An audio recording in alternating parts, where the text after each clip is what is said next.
तो जैसा कि पिछले एपिसोड में हमने देखा था, तो ये जो सैंड सीजिंग बैटल का पहला राउंड था, मतलब लीलू जियांग किंगे वर्सेस चीली एंड लू रोयान, ये लीलू की टीम जीत चुकी थी और इन्हें टोटल 140 सैंड ग्रेन्स मिल चुके थे। और लीलू का अब सीधा एक ही प्लान था कि कल्टीवेशन में जाना है, बैठना है और 3rd ग्रेड का ट्रांसिडेंट बन के निकलना है। अब देखो सैंड सीजिंग बैटल्स में कैसा रहता है ना, 8th ग्रेड के ड्यूक भी उतरते हैं बैटल करने, तो माहौल काफ़ी रोमांचक रहता है। और लीलू वगैरह को इन बैटल्स में अब इंटरेस्ट था नहीं, तो अब यहाँ पर बंटवारा हो जाता है जो सेलेस्टियल मिरर सैंड मिला था। टोटल 20 ग्रेन्स लीलू वापस लौटा देता और पहले से उनके पास 16 थे जीते हुए में से, तो 36 हो जाते उनके पास। और लू किंगेर को भी कुछ वापस कर दिया जाता है। जियांग किंगे का जो भी कंट्रीब्यूशन था उस हिसाब से उसको वापस कर दिया जाता है, क्योंकि उसने पहले 23 लाए थे। तो जियांग किंगे के पास टोटल लगभग 50 के आसपास हो जाते, मतलब उसके पास टोटल अब 49 हो जाते हैं। और जो लोगों से इसने लिया हुआ था उनको भी वापस करके फिर आ जाती है। और जो भी ईस्टर्न डिवाइन कॉन्टिनेंट के लोग थे, वाइस प्रिंसिपल्स वगैरह, वो काफ़ी रिस्पेक्ट दिखाते लीलू को, क्योंकि देखो पहले उनके पास एक आधी ही आता था, अब तो एटलीस्ट 2 आ चुके थे। इवन कुछ स्टेज कॉलेजेस को जो नहीं मिल रहे थे उन्हें भी मिल जाते। और जो हेलोविड लाइट एंड सेंट कॉलेज वाले लोग थे जिन्हें लग रहा था कि शायद लीलू लेट डाउन कर सकता है, क्योंकि जियांग किंगे तो उनके कॉलेज की है तो उन्हें पता था बहुत स्ट्रांग है, वो भी काफ़ी खुश थे और लीलू की तारीफ करते हैं। तो ऑब्वियसली जियांग किंगे के सामने लीलू की तारीफ मतलब वो ऐसी खुश हो जाती है।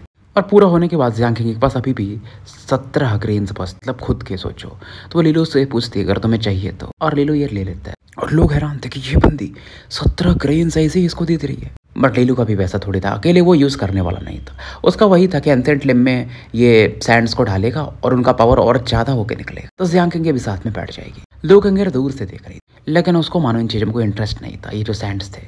और लीलू कहता अगर किंगेर, मतलब लू किंगेर को कहता अगर तुम्हें कोई तकलीफ नहीं है, अगर मैं इसे वेस्ट नहीं करूँगा तो तुम ये मुझे दे सकती हो।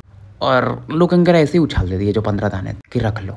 अब इसके बाद लीलू चीचान, मीयर और काओशेंग की तरफ देखता है कि आप लोग भी अपने सेलेस्टियल मिरर सैंड मुझे दे दीजिए, क्योंकि लीलू का कहता था कि इन लोगों का भी ब्रेक थ्रू करा दिया जाए, तो जिया किंगडम जब वापस जाएंगे तो प्रेशर और ज्यादा झेल पाएंगे। वो जो अदर वंस है, हाउस लू अलोन भी वहीं पर है, तो ये लोग तगड़े रहेंगे तो लीलू को फायदा था। ली होंगे का तो वैसे भी कुछ नहीं था, उसका वही था कि वो लीलू के साथ आई है तो लीलू को उसका ध्यान रखना ही था। बाकी ईस्टर्न डिवाइन कॉन्टिनेंट के स्क्वाड्स को लीलू इनवाइट नहीं करता। एंसेंट लैम्प के सीक्रेट्स को सबको तो नहीं बता सकता था, ये मेंटर्स भी अपने अपने दे देते हैं सेलेस्टियल सैंड्स। अब टोटल हो जाते हैं लीलू के पास 72 दाने। वो देखना चाहता था इसका फायदा क्या होता है, कितने ब्रेक थ्रू होते। तो फिलहाल जो इसका कमरा था जहाँ पर कल्टीवेशन चैम्बर था, वहां पर ये इन लोगों को लेकर जाता है और ये सील्ड एरिया था। इवन जियांग किंगे भी काफी इंटरेस्टेड थी, ये बंदा इतना मिस्टीरियस क्यों एक्ट कर रहा है। अब लीलू निकालता है एंसेंट लैम्प और बताता है कि ये जो है ना एंसेंट लैम्प, ये सेलेस्टियल मिरर सैंड की एनर्जी को और ज्यादा प्योर बना देता और टेंस भी बना देता, तो इफेक्ट कई गुना बढ़ जाता, मतलब 100 दानों से भी ऊपर जा सकता है।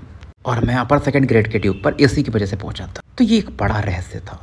जो भी लोग यहाँ पर थे अचंभित तो थे और कहते यार कितना चमत्कारिक चीज है। और लीलू अब वही करता है। देखो अब मैं इस सेलेस्टियल मिरर सैंड इसमें डाल रहा हूँ, अब वो एनर्जी के रूप में कन्वर्ट होगा, कौन कितना एब्जॉर्ब करता है वो उसके क्षमता पे डिपेंड करता है। अब चीचान थोड़ी चिंतित थी कि अगर हम इसमें ज्वाइन करेंगे तो तुम्हारा किंगे वगैरह का ब्रेक थ्रू हैम्पर हो सकता है, क्योंकि उन्हें समझ में आ रहा था लीलू एक बड़ा इन्हें अपॉर्चुनिटी दे रहा है। सेम बात से मीर और काओशेंग भी सहमत थे, बट लीलू स्माइल करता है कि टेंशन की जरूरत नहीं, बहुत सारे सेलेस्टियल मिरर सैंड, हम भी इसे पूरा यूज नहीं कर पाएंगे, और एक बार अगर हम ब्रेक थ्रू कर लिए ना तो सेलेस्टियल मिरर सैंड का इफेक्ट अब उसके बाद उतना काम नहीं करेगा। तो चीचान मान जाती, सभी लोग ना ऐसा एक सर्कल बना के बैठ जाते हैं इस लैम्प के आसपास। और फिलहाल अब लीलू वो प्रोसेस शुरू कर देता है और मैं इसको ज़्यादा एक्सप्लेन करना भी नहीं चाहता हूँ। तो मतलब सभी लोग अब ये एनर्जी जो निकल रही थी एंसेंट लैम्प से कन्वर्ट होने के बाद गोल्डन स्पार्क की तरह उसे एब्जॉर्ब करना शुरू कर देते हैं। और लीलू देखता ना, क्योंकि इस पर बहुत सारे एक साथ डालता है ना, तो उसके बीच में एक बंदा इसे दिखाई देता है, वो जो फ्लेम का गोला बनता है, और फिर वो गायब हो जाता है, लगता है एक इल्यूजन की तरह। और फिलहाल सभी अपनी एनर्जी एब्जॉर्ब करना शुरू कर चुके थे। लीलू यूज कर रहा था एब्सोल्यूट रेजोनेंस, बर्ग फ्लिट्स, फोर्जिंग आर्ट, जिसके थ्रू ये अपने जो बर्ग फ्लिट्स है उसको और सॉलिड कर पाए। और सबसे फास्ट एनर्जी एब्जॉर्ब करने में 3 लोग थे, जियांग किंगे, लीलू और लू किंगे। और फील कर रहे थे ये लोग भी, चीचान वगैरह की भी, ये गोल्डन स्मोक ज़्यादा इफेक्टिव है। और फिलहाल सभी कल्टीवेशन में लगे हुए थे और यहाँ पर इस चैम्बर में एक सन्नाटा सा छा चुका था। और वो जो गोल्डन फिगर थे ना, वो जो मैंने बताया था अभी, वो फिर से इन फ्लेम के बीच में प्रकट होते। सेलेस्टियल मिरर सिटी में इस समय एकदम शांति का माहौल था। बहुत सारे लोग, क्योंकि जिन ने भी मतलब अच्छे खासे सैंड्स पाए थे वो उसे एब्जॉर्ब करने में लगे हुए थे। और बहुत सारे ड्यूक्स इस सेलेस्टियल मिरर सैंड की वजह से ब्रेक थ्रू कर रहे थे, जिन्हें कि नॉर्मली एक आधी साल लग जाते। इधर फाइनली कुछ लोगों का ब्रेक थ्रू हो भी जाता है, जैसे ली होंगयू, चीचान, मीयर, काओशेंग। चीचान अब 5th ग्रेड की ड्यूक बन चुकी थी और वहीं काओशेंग और मीयर 4th ग्रेड पर पहुंच चुके थे। ली होंगयू भी 2nd ग्रेड की ड्यूक बन जाती है और उनका फाउंडेशन अच्छा था, तो फिर से उनका एक 9 पिलर का ड्यूक परफिट्स बनता है। तो यहाँ पर अब तीन ही बसते हैं, लीलू, जियांग किंगे और लू किंगे। और ली होंगी समझ रही थी इन तीनों का एम्बिशन क्या है और उनको 10 पिलर ड्यूक परफिट्स बनाने। और जीजान भी कहते किसे लगा था कि हमारे एस्टल सीज कॉलेज से ऐसे 3 टैलेंटेड बंदे निकल सकते, और बस ये उम्मीद करते कि ये सफल हो जाए। और ऐसे ही समय निकलते निकलते 1 महीना निकल चुका था, ये कल्टीवेशन में अभी भी थे। और इस दौरान बहुतों का ब्रेक थ्रू हुआ। और क्योंकि अगला जो टॉपिक था हॉट इंटरेस्ट वाला, वो था सेलेस्टियल मिरर मार्शल एक्सचेंज, जो सेलेस्टियल मिरर पगोड़ा के जो 3 ट्रायल्स हैं उनमें से आखिरी है। एक तो आपको पता है जो पहले हुआ था डोमेन ट्रावर्सल, फिर अगर आप इंटरेस्टेड हो तो सैंड सीजिंग बैटल में पार्टिसिपेट कर सकते हो। उसके बाद ये है obviously celestial mirror pagoda trials, जो कि 30th लेयर के बाद से शुरू होता है। उसके अंदर आप जब एंटर करते हो 31वें लेयर में 32वें में, तो आपको स्पिरिचुअल पिल्स, स्पिरिचुअल लिक्विड्स, बहुत सी चीज़ें मिलती हैं, ट्यू कार्ड्स वगैरह जो भी बोल लो। और कहा जाता है कि ये जो भी चीज़ें हैं ना, basically sacred wide resonance sect के रिमेन्स हैं, मतलब जो उन्होंने छोड़ के गए हुए हैं से इंसेप्ट होता। और हमें सेलेस्टियल मिरर सिटी के एक पवेलियन को दिखाया जाता है, जहाँ पर जाओजुन खड़ा था विंडो के पास में, एक हाथ इसके पीठ के पीछे था, आंखों में अलग लाइट चमक रही। इस दौरान ये पलटता, पीछे में जो डार्कनेस था उसकी तरफ देख, और कहता है लीलू और जियांग किंग अभी भी सेक्लूजन में होंगे, लगता है वो एक और 10 पिलर ड्यूक परफिट्स बनाना चाहते हैं। अभी जो डार्कनेस था ना, उसमें से एक बंदा निकल, अगर लीलू और जियांग किंग होते तो इस बंदे को पहचान जाते। और भाई ये कोई और नहीं, एनलाइटेंड सीज कॉलेज का वाइस प्रिंसिपल था गुओ जियूफेंग। लेकिन जियूफेंग की आंखें अलग दिख रही थी, एक विचित्र हंसी था इसके चेहरे पर। और ये बोलता है किसको लगा था कि इन कुछ 6 सालों में ये दोनों बंदे पाथ ऑफ एक्सेशन पे बढ़ चलेंगे। अगर मैंने ओरिजिन रिवर्सल इंस्टीट्यूट ज्वाइन नहीं किया होता और जिया किंगडम में रहता, तो बस मैं अपनी मृत्यु का वेट कर सकता था इनके वापस लौटने पर। और इसका आवाज बदल चुका था गुओ जियूफेंग का, बेसिकली वो आवाज शेन जिंग जायो का था। शेन जिंग जायो एक तरह से गुओ जियूफेंग की बॉडी को कंट्रोल कर रहा था। और जाओजू ने तुरंत गुओ जियूफेंग से कहता है कि ऑनर्ड वन करना क्या चाहते हैं। अब गुओ जियूफेंग कहना तो गलत होगा, शेन जिंग जायो स्माइल करता और कहता तुम अपने को एकेडमिक फेडरेशन का बंदा कहलाना पसंद करते, लगता तुम अपनी असली पहचान भूल चुके हो। जाओजुन का एक्सप्रेशन बदलता। बेसिकली ये एक स्पाई था जो कि एकेडमिक फेडरेशन में था, लेकिन काम ये करता था ओरिजिन रिवर्सल इंस्टीट्यूट के लिए। और ऐसे ही इसके जैसे बहुत सारे बंदे ओरिजिन रिवर्सल इंस्टीट्यूट ने एकेडमिक फेडरेशन में डाल के रखा था।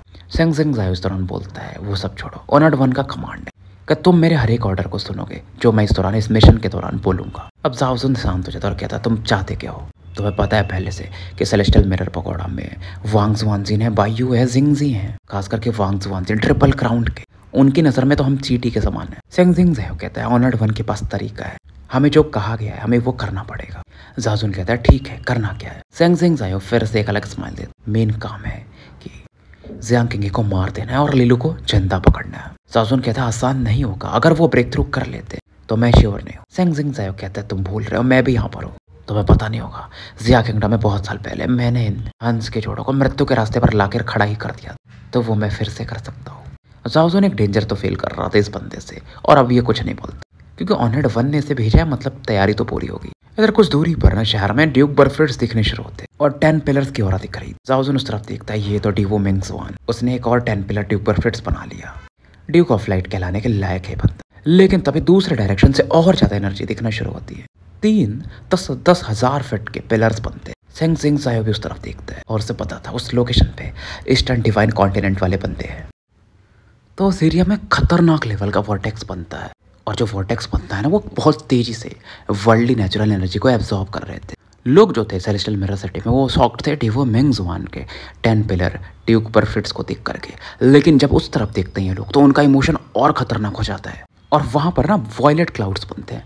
वॉयलेट क्लाउड्स मतलब परफेक्ट ब्रेक थ्रू, मतलब यार खतरनाक 3 लोग हैं। और जब परफेक्ट ब्रेक थ्रू होता है ना तभी ऐसा होता है कि वॉयलेट एनर्जी दिखती है स्पेस में, और सेलेस्टियल मिरर पकोड़ा की एनर्जी इसे फेक नहीं किया जा सकता। और बड़ी बात लोग कहते हैं यार ये तो आउटर डिवाइन कॉन्टिनेंट के लोग हैं।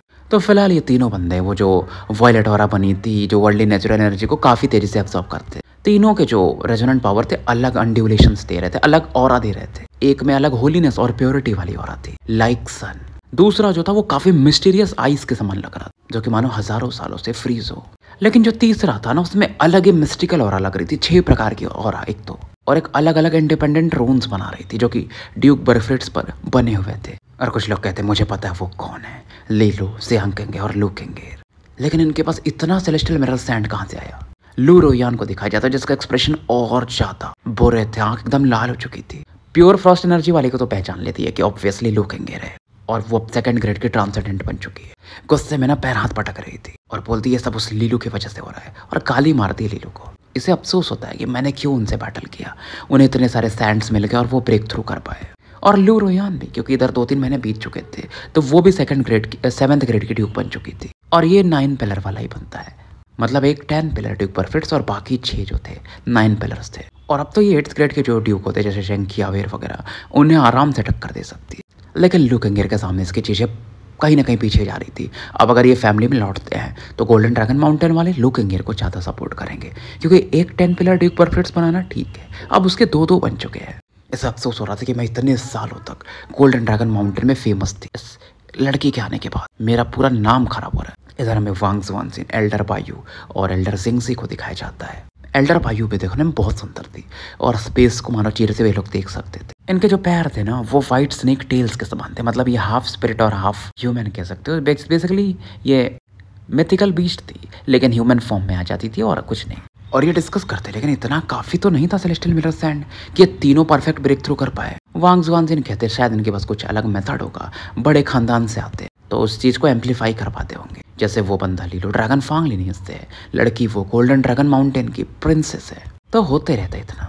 और इस दौरान जिंगजी कहते हैं कि टिवो मिंगजवान ने भी 10 पिलर ड्यूक परफेक्ट्स बनाया है, लेकिन वो परफेक्ट ब्रेक थ्रू नहीं था जितना मैं फील कर पा रही हूँ। वो रेडिएंट किंग के ऑरा की वजह से 10 पिलर का ड्यूक परफेक्ट्स बना पाया है, क्योंकि उन्होंने अपने बोन ऑफ लाइट को इस डिवो मिंगजवान को दिया था, क्योंकि वो इनका डिसाइपल है।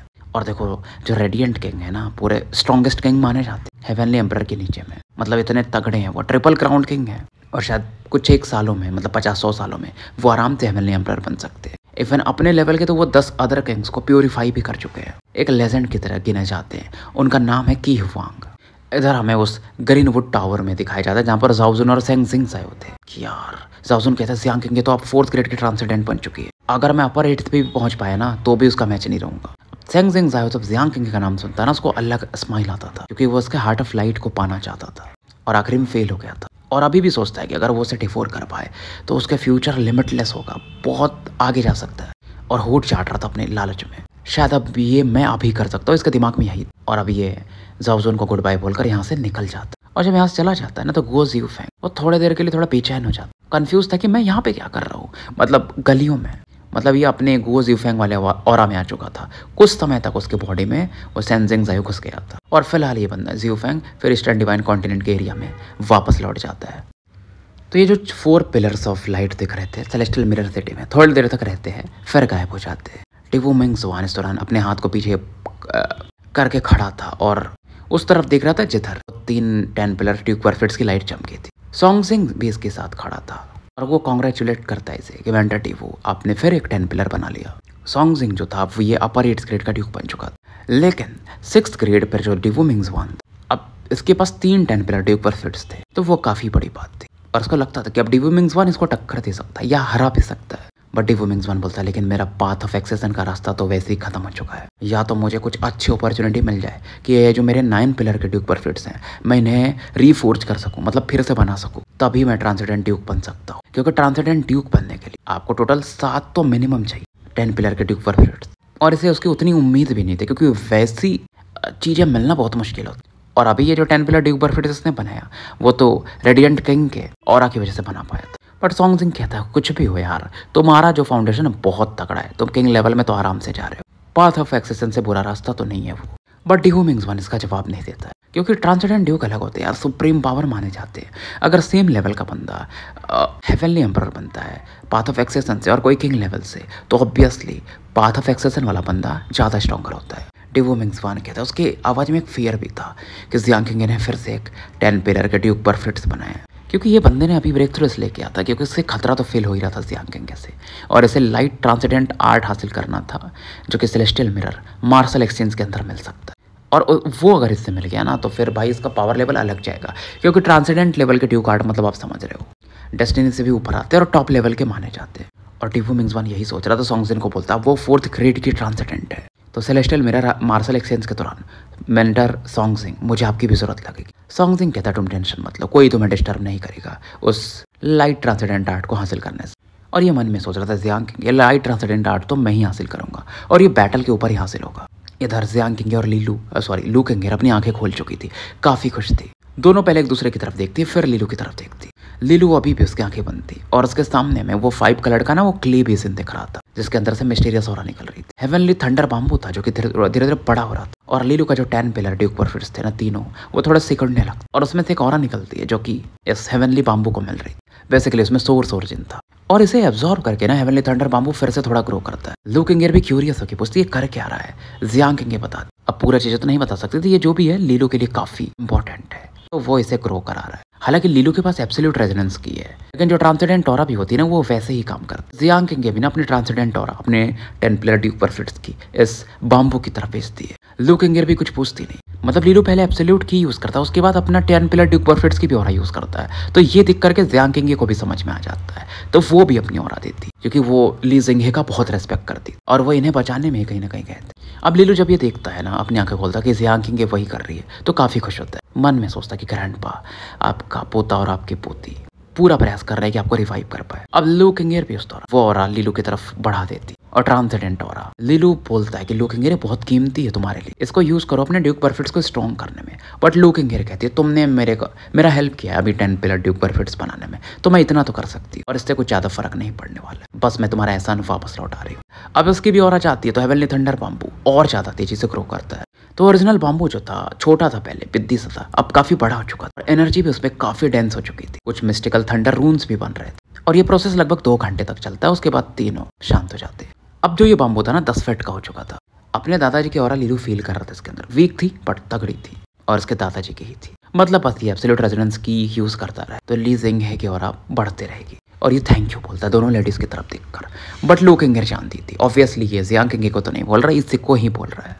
पहले लीलू को ये लगता था कि एब्सोल्यूट रेजोनेंस की ही इसमें काम कर सकता है, लेकिन नहीं, ट्रांसेंडेंट ऑरा भी सेम लेवल की ऑरा होती है, मिस्टीरियस ऑरा होती है, तो ये चीज़ भी कहीं ना कहीं काम कर रहा था। अब जब ये लू किंगर को थैंक्स बोलता है ना, तो लू किंगर फिर से बोलती है कि मैंने ये ऑरा इसलिए दिया था, फिर से वही बताती है, और उसका ऑरा थोड़ा और कोल्ड हो जाता। लीलू भी थोड़ा निराश होता है कि ये बंदी क्या थी, क्या हो चुकी। फिलहाल अब ये अपना अलग प्लान कर रहे थे कि अब अगर जियांग किंगे फेस करेगी 8th ग्रेड की ड्यूक को, तो आराम से संभाल सकती है, चाहे सामने जाओ जुन हो या इसकी अपनी ही टीम के शेंकिया वेरो या लिंजू हो या सॉन्ग सिंह हो, उनको झेलने का प्रेशर काफी कम हो चुका है। लीलू का वही था कि इसे greater acquired resonance godly forcing art चाहिए, ताकि इसका 4th ब्लैंक पैलेस जो अभी खाली है, अभी तक ब्लैंक है, उसे भर पाए। और जितना जियांग किंगे के पास इन्फॉर्मेशन है वो 34th लेयर में हो सकता है, जिसका जाने का रास्ता शायद एंशिएंट ऑल्टर या कहीं की तरफ से तो है। और लीलू भी अब 7th ग्रेड के ड्यूक को आराम से संभाल सकता था। जैसे अगर अब ये चीली से बैटल करे ना, तो आराम से उसे सप्रेस कर सकता है बिना ड्रैगन ब्लड एटाविज्म आर्ट के।